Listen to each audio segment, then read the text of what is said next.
ನನಗೊಂದಿಷ್ಟು ಇತಿಹಾಸ ಗೊತ್ತು. ಬ್ರಿಟಿಷ್ ಸರ್ಕಾರಕ್ಕೆ ವರದಿ ಮಾಡಿದಂತ ಅಧಿಕಾರಿ ಅವರು ಈ ಭಾಗಕ್ಕೆ ಪಶ್ಚಿಮ ಘಟ್ಟದ ನೀರನ್ನ ವರ್ಗಾಯಿಸದೇ ಇದ್ರೆ ರಸ್ತೆನಲ್ಲಿ ತಲೆಗೊಂಡೆ ಸಿಗ್ತವೆ, ಆಡಳಿತ ಮಾಡಕ್ ಸಾಧ್ಯವೇ ಇಲ್ಲ ಅಂತ ಹೇಳಿ ವರದಿ ಆದ್ಮೇಲೆ ಈ ಡ್ಯಾಮ್ ತಯಾರಾಗಿದೆ. ಆ ಕಾರಣಕ್ಕೆ ಹೋಗಿ ಆ ವ್ಯಕ್ತಿ ಮೂರ್ತಿಗೆ ನಮಸ್ಕಾರ ಮಾಡಿ ನಾವು ಬಂದ. ಯಾವ ನಾಡಲ್ಲಿ ಬದುಕಿದ್ದೇವೆ ನಾವೆಲ್ಲ ಎಷ್ಟು ಪುಣ್ಯವಂತರು. ಒಂದು ಕಡೆ ನೋಡ್ಬಿಟ್ರೆ ಸಿದ್ಧ ಪರ್ವತ, ಮತ್ತೊಂದ್ ಕಡೆ ಹೋದ್ರೆ ಒಳಬಳ್ಳಾರಿ ಚನ್ನಬಸವ ಸ್ವಾಮಿ, ಮತ್ತೊಂದ್ ಕಡೆ ಹೋದ್ರೆ ಗಂಗಾವತಿ ಚನ್ನಬಸವ ಸ್ವಾಮಿ.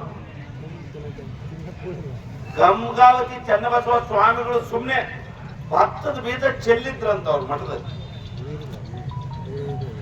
ಇವತ್ತು ನಾವು ಎಲ್ಲ ಕಡೆ ಸ್ವಾಗತ ಕಮಾನ ಹಾಕೊಳ್ತೀವಿ. ಭತ್ತದ ನಾಡು ಗಂಗಾವತಿ, ಭತ್ತದ ನಾಡು ಮಾನ್ವಿ, ಭತ್ತದ ನಾಡು ಚಿರುಗುಪ್ಪ, ಭತ್ತದ ನಾಡು ಸಿಂಧೂರು. ಅಂದ್ರೆ ಇಡೀ ರಾಜ್ಯಕ್ಕೆ ಬೇಕಾಗುವಂತ ಅನ್ನದ ಬಟ್ಲು ಅದೆಲ್ಲರ ಇತ್ತಂದ್ರೆ ಈ ತುಂಗಭದ್ರಾ ನಾಡಿನಲ್ಲಿ. ಒಂದು ಸಾರಿ ನಾವು ಸುಮ್ಮನೆ ಗಮನ ಮಾಡಿಬಿಟ್ರೆ ವರ್ಷಕ್ಕೆ 60 ರಿಂದ 70 ಲಕ್ಷ ಟನ್ ಭತ್ತ ಬೆಳೀತೇವೆ ಈ ರಾಜ್ಯದ ಪೂರ್ತಿ. ಅದರಲ್ಲಿ ಅರ್ಧ ಭತ್ತ 35 ರಿಂದ 40 ಲಕ್ಷ ಟನ್ 4 ಜಿಲ್ಲೆಯಿಂದ ಬೆಳೀತೇವೆ: ರಾಯಚೂರು, ಕೊಪ್ಪಳ, ಬಳ್ಳಾರಿ ಮತ್ತೆ ಯಾದಗಿರಿ. ಇಂಥ ಒಂದು ನಾಡಿನಲ್ಲಿ ಹುಟ್ಟಿದವರು ಇವತ್ತೇನ್ ಮೆಸೇಜ್ ಕೊಡ್ಬೇಕು? ನಾವು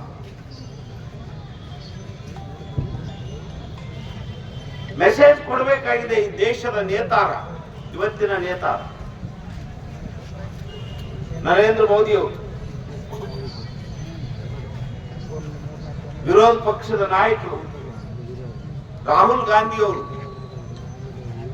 ನಮ್ಮದೇ ಕಲ್ಯಾಣ ಕರ್ನಾಟಕದ ಭಾಗದ ಮಲ್ಲಿಕಾರ್ಜುನ್ ಖರ್ಗೆ ಅವರು, ಈ ರಾಜ್ಯದ ನೇತಾರ ಸಿದ್ದರಾಮಯ್ಯನವರು, ವಿರೋಧ ಪಕ್ಷದ ನಾಯಕರಾದ ಆರ್ ಅಶೋಕ್ ಅವರು, ಜಾತ್ಯತೀತ ಜನತಾ ದಳ ಪಕ್ಷದ ಸದನದ ನಾಯಕರಾದ ಸುರೇಶ್ ಬಾಬು ಅವರು, ಇವರೆಲ್ಲರೂ ವಿಚಾರ ಮಾಡಬೇಕು. ನೋಟ್ ಪ್ರಿಂಟ್ ಮಾಡಕ್ ಸಾಧ್ಯ ಐತೆ, ಅನ್ನ ಪ್ರಿಂಟ್ ಮಾಡಕ್ ಸಾಧ್ಯ ಇಲ್ಲ. ಅನ್ನ ಬೇಕು ಅಂದ್ರೆ ಉಡುಗಿಲ ನಡುವೆ ಬರಬೇಕು, ಕೂಲಿಗೆ ದಾನ್ಬೇಕು. ಅದು ಇಲ್ಲದೆ ಸಾಧ್ಯನೇ ಇಲ್ಲ. ಅಂದಾಗಿ ಇವರೆಲ್ಲ ಎತ್ತರ ಆಗ್ಬೇಕು. ಮೋದಿ ಅವರು ಸನ್ಮಾನ ಮಾಡಿಸ್ಕೊಳಕ್ ಹೋಗ್ತಾರೆ. ಈಗ ನೆಹರೂಜಿ ಅವರು ಎದಕ್ಕೆ ಹೋಗ್ತಿದ್ರು? ಬೇಡಕ್ಕೆ ಹೋಗ್ತಿದ್ರು. ಇಂದಿರಾ ಗಾಂಧಿ ಅವರು ಎದಕ್ಕೆ ಹೋಗ್ತಿದ್ರು? ಬೇಡಕ್ಕೆ ಹೋಗ್ತಿದ್ರು.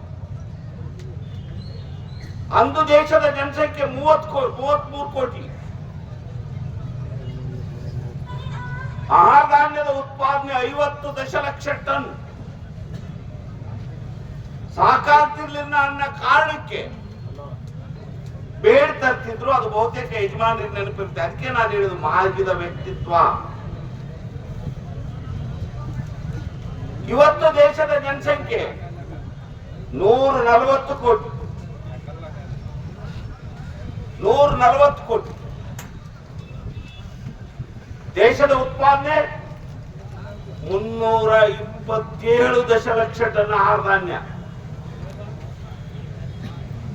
330 ದಶಲಕ್ಷ ಟನ್ ಹಣ್ಣು ತರಕಾರಿ,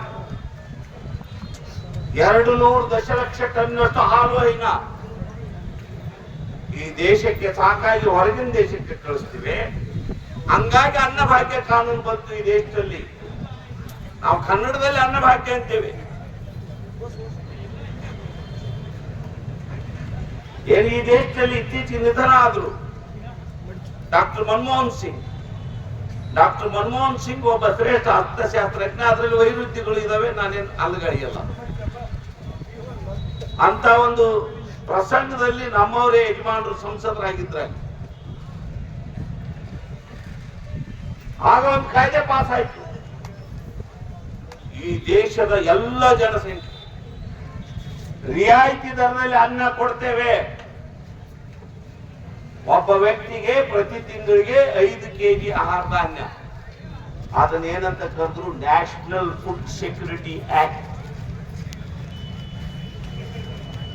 ಅದ್ರ ಪ್ರಕಾರ ಅಕ್ಕಿ ಆದ್ರೆ 3 ರೂಪಾಯಿ, ಗೋಧಿ ಆದ್ರೆ 2 ರೂಪಾಯಿ, ಜೋಳ, ರಾಗಿ, ಸಜ್ಜೆ ಇವಾದ್ರೆ 1 ರೂಪಾಯಿ. ಈ ಕಾಯ್ದೆ ಪಾಸ್ ಆದ್ಮೇಲೆ ಇವತ್ತು ಹೇಳ್ಬೇಕು, ಇವರೆಲ್ಲ ನೇತಾರರು, ರಾಜ್ಯದ ನೇತಾರರು, ರಾಷ್ಟ್ರದ ನೇತಾರರು. ಬೇಡುವ ದೇಶ ನೀಡುವ ದೇಶವನ್ನ ಮಾಡಿದಂಥವ್ರು ಯಾರು?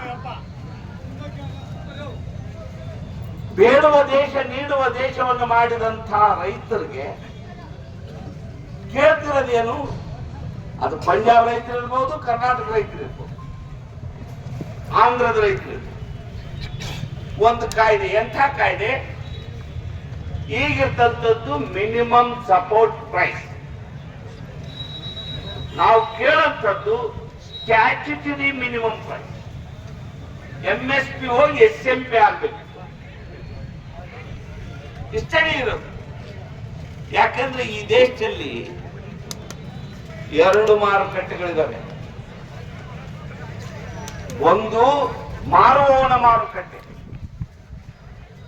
ಮತ್ತೊಂದು ಕೊಳ್ಳುವವನ ಮಾರುಕಟ್ಟೆ. ನಾವು ರೈತರು ಮಾರುವವನ ಮಾರುಕಟ್ಟೆಗೆ ಹೋಗಿ ತರ್ತೀವಿ. ಅದು ಬೀಜ ಇರ್ಬೋದು, ಗೊಬ್ಬರ ಇರ್ಬೋದು, ಎಣ್ಣೆ ಇರ್ಬೋದು, ಅಥವಾ ನಮಗೆ ಬೇಕಾದಂತ ಬಟ್ಟೆ, ಸಾಬೂನು, ಪೇಸ್ಟ್.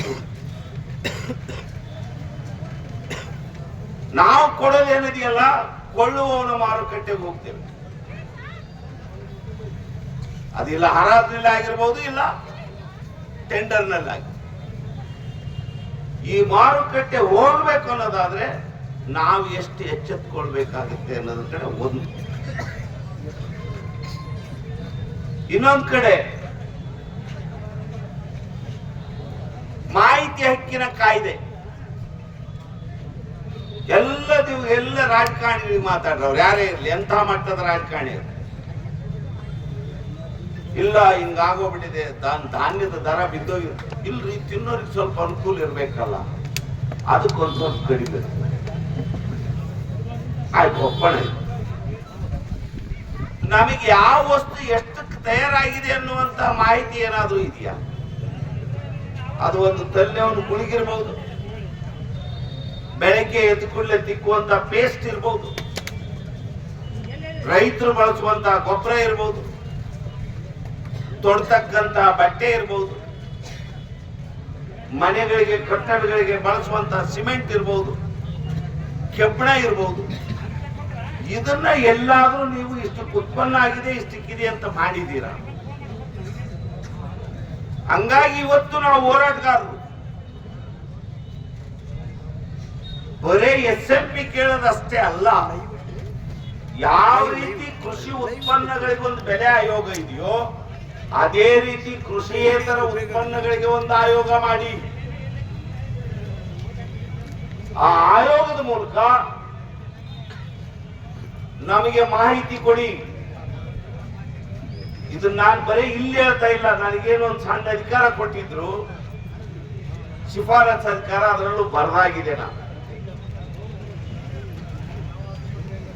ಇನ್ನ ಸ್ಥಾನಿಕ ವಿಚಾರಕ್ಕೆ ಬರೋಣ. ಭತ್ತದ್ದಾಯ್ತು, ಈಗ ನಾವೆಲ್ಲ ಸೇರಿರೋದು ಜೋಳಕ್ಕೆ. ಎಷ್ಟು ಬೆಳಿತೀವಿ ನಾವು?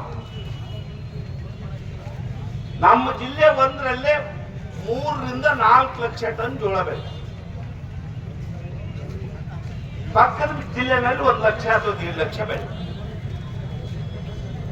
ಇಡೀ ರಾಜ್ಯದಲ್ಲಿ ನೋಡ್ಬಿಟ್ರೆ ಬಿಳಿಜೋಳ ಮತ್ತು ಹೈಬ್ರಿಡ್ ಜೋಳ ಸೇರಿದಾಗ ಬಿಳಿಜೋಳ ಅದು ಒಂದು 3-4 ಲಕ್ಷ ಟನ್ ಬೆಳೆ. ಹಂಗಾಗಿ ಇವತ್ತು ಇಡೀ ರಾಜ್ಯಕ್ಕೆ ಹಂಚಲು ಕೊಡುವಂತ ಶಕ್ತಿ ಇರೋಂಥದ್ದು ಯಾರಿಗಂದ್ರೆ ಹೈಬ್ರಿಡ್ ಜೋಳ ಬೆಳೆಗಾರರಿಗೆ. ಅದಕ್ಕೇನ್ ಮಾತಾಡ್ತಾ ಇದ್ದಾರೆ? ಅಧಿಕಾರಿ ಮಟ್ಟದಲ್ಲಿ ಹೈಬ್ರಿಡ್ ಜೋಳ ತಿನ್ನೋದಿಲ್ಲಲ್ಲ ಅಂತ, ಹೈಬ್ರಿಡ್ ಜೋಳ ತಿನ್ನೋದಿಲ್ಲ ಅಂತ ಇದನ್ನೆಲ್ಲ ವಂಚಿತರು ಸಹಿತ ದನಕ್ಕೆ ಹಾಕಿಬಿಡ್ತಾರಂತೆ. ಎಲ್ಲಿ ಬದುಕ್ತಿದ್ದಾರೆ ಈ ಅಧಿಕಾರಿಗಳು ಮತ್ತು ಈ ಅಧಿಕಾರಸ್ಥರು? ವಾಸ್ತವ ಪ್ರಪಂಚದಲ್ಲಿ ಬದುಕ್ತಿದ್ದಾರೋ ಅಥವಾ ಊಹಾತ್ಮಕ ಪ್ರಪಂಚದಲ್ಲಿ ಬದುಕ್ತಿದ್ದಾರೋ? ಸತ್ಯ ಹೇಳಿ ನೋಡೋಣ. ನಾವೆಲ್ಲ ತಿಂತಿರೋದು ಯಾವ್ದಪ್ಪ? ಈಗ ಹೈಬ್ರಿಡ್ ಜೋಳ ಅಲ್ವಾ? ನಮ್ ದನಗಳಿಗೆ ಹೈಬ್ರಿಡ್ ಸೊಪ್ಪೆ ಆಗ್ತಾ ಇಲ್ವಾ?